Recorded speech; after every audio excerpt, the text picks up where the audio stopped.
Part 2 की शुरुआत वहीं से होती है जहाँ पिछला एपिसोड खत्म हुआ था। केक उछलकर दोही के ऊपर गिरने ही वाला था, मगर तभी गुवॉन आकर दोही को साइड कर लेता है और दूसरे हाथ से केक को भी बचा लेता है। दोही तो बस गुवॉन को देखने ही लग जाती है और उसके हैंडसमनेस पे फिदा हो जाती है। वो ब्लश करने ही लग गई थी, इसीलिए वो अभी आती है कि अगर वॉशरूम का बहाना देकर चली जाती है। जिसके जाने के बाद गुवॉन तो केक को बड़े प्यार से देखता है, कहता है कि इसकी वजह से अभी मेरा केक खराब हो जाता। देन केक को लेकर वो खाने के लिए बैठ जाता है। वहीं इधर दोही तो कुछ और ही समझ बैठी थी कि इसने तो मेरे बर्थडे के लिए केक भी मंगाया है, शायद ये इतना भी रूड नहीं है, मेरे लिए बर्थडे केक का सरप्राइज लाया, वो भी इस तरह से। काफी यूनिक सोच है इसकी। ये कहकर वो तो गुवॉन की तारीफ भी करने लग जाती है और ब्लश करने भी लग गई थी। वहीं तरफ अपना गुवॉन तो बड़े चाव से केक का पहला बाइट खाने जा ही रहा था, लेकिन वो माफिया बॉस का गुंडा उसका फर्स्ट बाइट गिरा देता है और उसे धमकाने लग जाता है कि आखिर तू है कौन और तुझे किसने यहाँ भेजा है और तूने हमारे बॉस के साथ क्या किया। लेकिन गुवॉन अभी केक खाने के मूड में था, इसीलिए उसे थोड़ा रुकने के लिए कहता है, बताता है कि मैंने 1 महीने पहले इस रेस्टोरेंट को बुक किया था शांति से मेरा फेवरेट केक खाने के लिए, इसलिए मुझे अभी डिस्टर्ब मत कर, पहले मैं ये प्यारा सा केक चख लेता हूँ फिर तुम लोग को देखता हूँ। ये कहकर वो दूसरी बाइट खाने जाता है, मगर वो गुंडा उससे भी गिराकर केक को खराब कर देता है, जिससे गुवॉन को तो बहुत ही ज्यादा गुस्सा आता है। इसलिए उन्हें कहता है कि बहुत तरह के कचरे होते हैं, कुछ रिसाइक्लेबल होते हैं और दूसरे नॉन रिसाइक्लेबल, और तुम्हें देखकर नहीं लगता कि तुम्हें रिसाइकल किया जा सकता है क्योंकि तुम सब गंदी नाली के कचरे हो। जो सुन वो गुंडा अपने बंदों से गुवॉन को मारने के लिए कहता है। पहला गुंडा हथियार निकालकर उसे मारने जाता है, लेकिन गुवॉन उसे न्यूज़पेपर में बंद कर देता है। अचानक उस बंदे को गायब देखकर सब लोग तो शॉक्ड रह जाते हैं और जब गुवॉन के हाथ के न्यूज़पेपर में उस बंदे की फोटो देखते हैं तो ये लोग तो और ज्यादा डर जाते हैं, पूछते हैं कि आखिर तुम हो कौन। दूसरा बंदा अटैक करने जाता है तो गुवॉन उसे भी पेपर के अंदर खींच लेता है और उसकी भी पेपर में फोटो आ जाती है। लेकिन अभी दूसरे बंदे उसे मारने जाते हैं तो गुवॉन पेपर को फोल्ड करके एक एक के सर पे मारने लग जाता है, जिससे वो सभी एक एक करके गायब हो जाते हैं, जिससे उन गुंडों का बॉस तो काफी ज्यादा डर जाता है। आखिर में गुवॉन उन सभी को पेपर के अंदर खींच लेता है। वहीं दोही तो गुवॉन के बारे में सोचकर ब्लश कर रही होती है, इसीलिए वो जल्दी से अपना टचअप कर लेती है और बाहर आ जाती है। लेकिन गुवॉन तो अपने केक के बारे में सोचकर काफी ज्यादा गुस्सा था। दोही आकर उससे केक के बारे में पूछती है। गुवॉन बताता है कि पार्टी खत्म हो चुकी है, इसलिए तुम भी निकलो। दोही कहती पर तुमने मेरा बर्थडे केक कैसे खा लिया। गुवॉन कहता है किसने कहा तुम्हारा बर्थडे केक था और वैसे तुम्हारी बर्थडे की मुझे क्यों पड़ी होगी, इसलिए चुपचाप यहाँ से निकल जाओ, तुमने मेरा काफी प्रीशियस टाइम वेस्ट कर दिया। जो सुन दोही को तो बहुत ही ज्यादा गुस्सा आता है और विश करके जाती कि दोबारा हमारी मुलाकात कभी ना हो। तो गुवॉन कचरा साफ करने के लिए उस न्यूज़पेपर को वॉशरूम में फेंक आता है, जिससे वो सारे गुंडे बाहर आ जाते हैं। इधर दोही कंपनी वापस जा रही थी, लेकिन उसका मूड बहुत ही ज्यादा खराब था गुवॉन की वजह से। तो वो मिशन से उस आर्टिकल के पीछे कौन था इसके बारे में पूछती है। मिशन बताती है कि ये काम आपका नाम खराब करने के लिए मैडम जू की बेटी सुआन का है, जो कि मेरे ग्रुप के एक सब्सिडियरी कंपनी मेरे अपैरल कंपनी की प्रेसिडेंट है। जो सुन दोही कहती कि आखिर ये लोग मुझे शांति से रहने क्यों नहीं देते। तभी ट्रैफिक में एक बिल्डिंग के ऊपर दोही मेरे ग्रुप के बारे में एक न्यूज देखती है कि अभी मेरे ग्रुप के अंदर पावर स्ट्रगल चल रही है, यानी कि मैडम जू के बाद कौन कंपनी का चेयरपर्सन बनेगा। इसको लेकर कंपनी के ओनर्स के बीच फाइट शुरू हो चुकी है,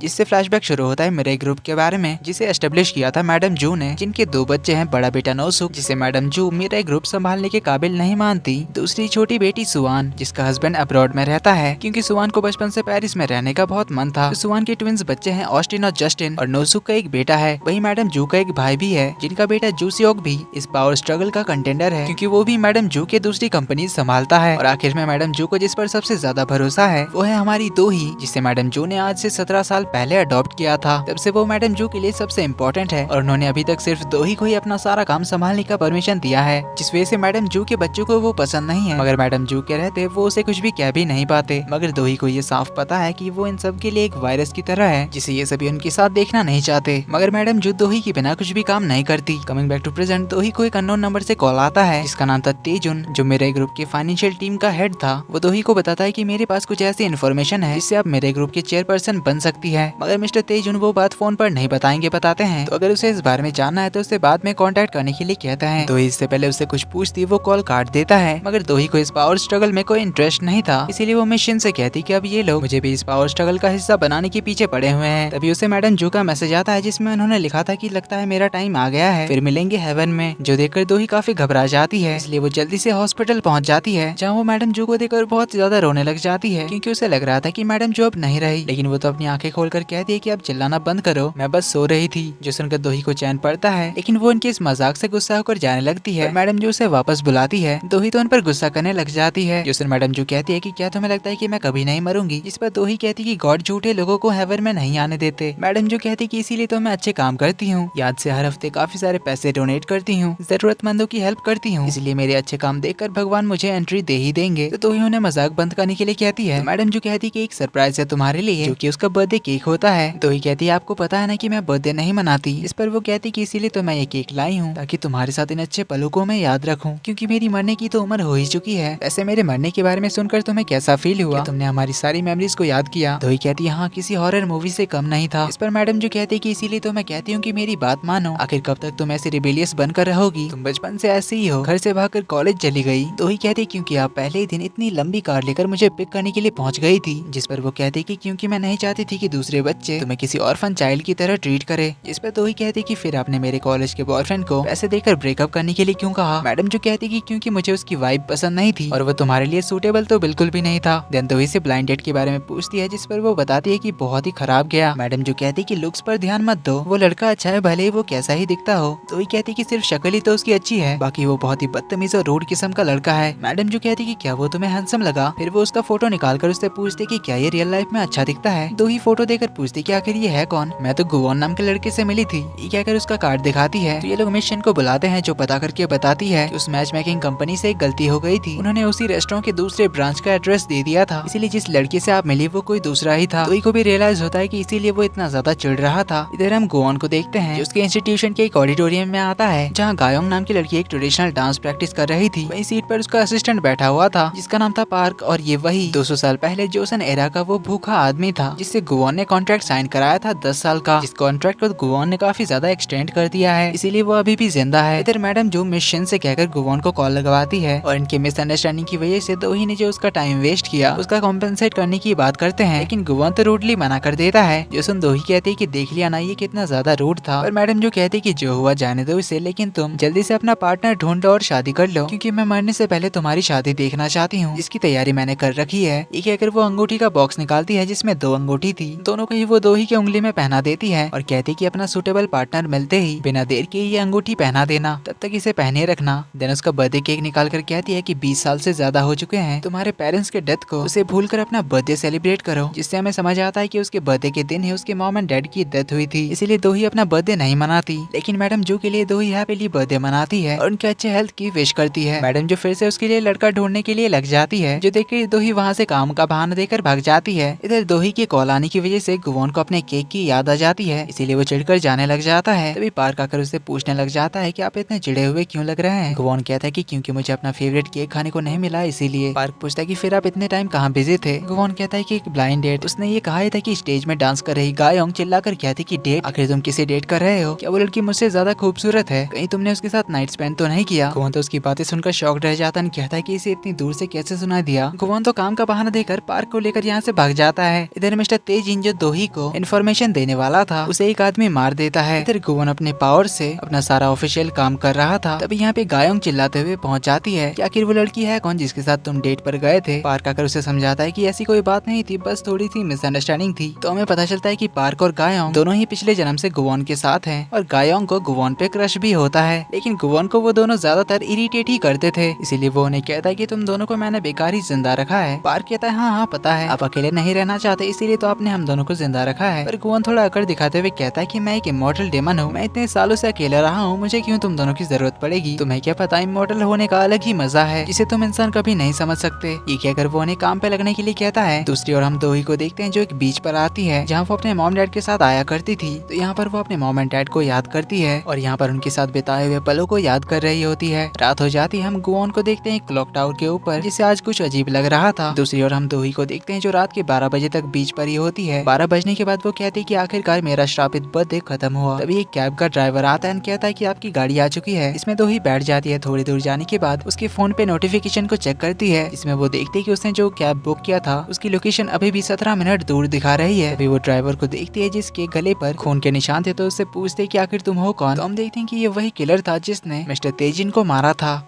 तो वो ड्राइवर गाड़ी रोककर कहता है कि ये पूछो कि तुम आखिर क्यों मरने वाली हो? कहकर वो उसे क्लोरोफॉर्म सुंघाकर बेहोश करने लग जाता है। जिस बीच वो उसे बताता है कि तुम्हारी मौत की वजह मैडम जू है। इतने में वो उसका मुंह दबाकर बेहोश कर देता है, लेकिन दोही ने नाटक किया था बेहोश होने का, इसलिए वो उस आदमी को धक्का देकर कार से बाहर निकल जाती है और भागने लग जाती है। और ये वही एपिसोड के शुरुआत का सीन था। इधर क्लॉक टावर के ऊपर से गुवोन अपने शिकार को ढूंढ रहा था जिसकी कोई विश हो या फिर उसे किसी तरह की मदद चाहिए। तभी उसकी नजर पड़ जाती है दोही पर, तो उसकी तरफ इशारा करके कहता है कि मिल गई। उधर दोही भागते हुए जा रही थी, तभी सामने की ओर से गुवान आ जाता है, जिसे देखकर वो तो हैरान होती है और उसके दिमाग में यही सब बातें चल रही थी कि आखिर वो मुझे बचाने आ रहा है या फिर मारने। उसे शक भी हो रहा था कि कहीं एक किलर और वो एक साथ मिले हुए तो नहीं है। पर जो भी वो गुवान की ओर भाग कर जाती है और उसे हेल्प करने के लिए कहती है, पर गुवान कहता है इससे पहले तुम्हें मेरे साथ एक डील करनी होगी। दोही कहती कि अभी इन सब का टाइम नहीं है। उसके हाथ में चाकू है, दिखाई नहीं देता। गुवान कहता है ठीक है फिर देख लो तुम, मैं जा रहा हूँ। दोही उसे रोककर डील के लिए मान जाती है। गुवान कहता है कि वैसे तो मैं कॉन्ट्रैक्ट साइन करवाने से पहले किसी की हेल्प नहीं करता, पर इस आदमी को देखकर मेरे हाथों में खुजली हो रही है। ये बोलकर वो उसे मारने जाता है। मौका देकर दोही यहाँ से कार के पास भाग जाती है। वो कार स्टार्ट करने जा रही थी कि तभी गुवान उस किलर को कार के ऊपर फेंक देता है, जिससे दोही तो काफी घबरा जाती है। तभी गुवान उसकी ओर आ रहा था और उसकी आंखें लाल हो चुकी थी। जो देख दोही तो घबराकर कार से निकल जाती है और ब्रिज के उस पार छुप जाती है। तो गुवान उसके पास आता है, उसकी ओर हाथ बढ़ाकर कहता है कि तुम्हें हमारी डील तो याद है ना। दोही जैसे ही उसका हाथ होल्ड करती है, गुवान के हाथ में जो होली क्रॉस का निशान था वो ग्लो करने लग जाता है। दोनों एक दूसरे को देख ही रहे होते हैं कि इतने में वो किलर कार को बहुत ही तेजी से भगाकर उनकी ओर आने लगता है, जिसे देख दोही तो डर जाती है। पर गुवान चुटकी मारता है उसे देखकर, लेकिन उसकी पावर काम नहीं करती। दोही का हाथ तो डर के मारे छूट जाता है और वह नीचे गिरने लग जाती है। तो गुवान उसके साथ ही कूद जाता है, लेकिन पानी के अंदर गुवान बेहोश हो जाता है। वो तो नीचे डूबते हुए जा रहा था। दोही तो ऊपर उठने लग जाती है, पर गुवान को डूबता हुआ देखकर वो उसे बचाने के लिए नीचे आती है, पर वो उसे ऊपर नहीं खींच पा रही थी। लेकिन जैसे ही वो उसका हाथ होल्ड करती है उसे खींचकर ऊपर उठाने के लिए, तभी गुवान के हाथ का होली क्रॉस दोही के हाथ में ट्रांसफर हो जाता है। इसके बाद वो भी बेहोश हो जाती है। सीन कट होता है। जैसे ही दोही को होश आता है तो वो समंदर के किनारे पे थी। सामने गुवान को खड़ा देखकर वो उसके पास जाती है। उसका सर चकरा रहा था। वो अपने सर पे हाथ लगाती है। तभी गुवान को उसके हाथ में वो होली क्रॉस दिख जाता है, जिसे देखने के लिए वो उसका हाथ खींचता है और शॉकिंगली उसे देखने लग जाता है। तभी पानी का एक वेव पत्थरों से आकर टकराती है, जिससे पानी उनके ऊपर उड़ता है, लेकिन पानी हवा में ही रुक जाता है, जिसे देख दोही हैरान होती है। और इसी के साथ पार्ट 2 का एंड यहीं पर होता है। ड्रामा आगे काफी इंटरेस्टिंग होने वाला है। जल्दी ही मिलते हैं अगले पार्ट में। वीडियो पसंद आई तो वीडियो को लाइक कर देना। चैनल पर पहली बार आए तो do subscribe and hit the bell icon. जल्दी ही मिलते हैं अगले पार्ट में। तब तक के लिए take care and bye bye.